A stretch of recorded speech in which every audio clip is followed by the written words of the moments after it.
नमस्कार, स्वागत है आप सबका मेरे इस online YouTube platform the Mukesh Pathak पे। तो आज टीएमपी ओपिनियन का पहला एपिसोड लिए अभी हम लोग शुरू कर रहे हैं।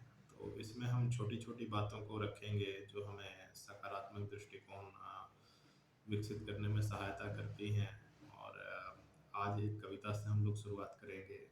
मित्रों, मैं देख रहा था कि आजकल एक ट्रेंड बहुत ज़्यादा चल रहा है, वो है एक दूसरे की निंदा करने का ट्रेंड। और अ, ये चीज़ इसको आप ट्रेंडिंग कह लो या फिर पॉपुलर कह लो, तो मुझे लगा कि इसके सकारात्मक प्रभावों की तरफ भी हमारा ध्यान जाना चाहिए कि निंदा करने के क्या सकारात्मक प्रभाव हो सकते हैं।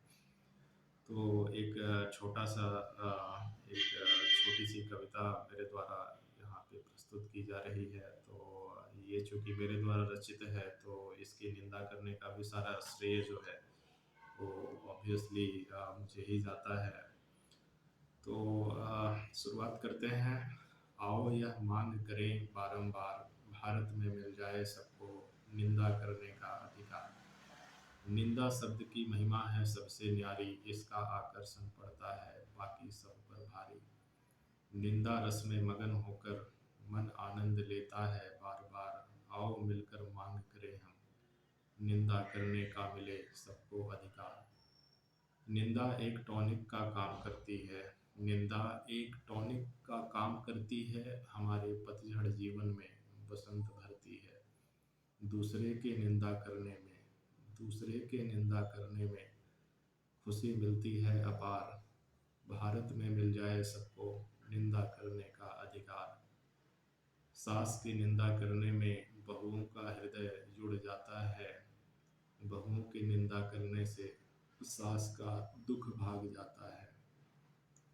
विरोधियों की निंदा करने से होता है संगठन का विस्तार। भारत में मिल जाए सबको निंदा करने का अधिकार। लोगों की निंदा करने में लोगों का कोई जवाब नहीं। दूसरों की निंदा करने में अपनों का कोई हिसाब नहीं। एक दूसरे की निंदा करने से चलता है व्यापार। भारत में मिल जाए सबको निंदा करने का अधिकार। न्यूज़ चैनलों पर चलता है निंदा निंदा का क्रम बारंबार। निंदा करने में विशेषज्ञ निंदा करने में विशेषज्ञ लोगों की मांग बढ़ती है हर बार। निंदा की निंदा करने में लोकप्रियता बढ़ती अपार। भारत में मिल जाए सबको निंदा करने का अधिकार।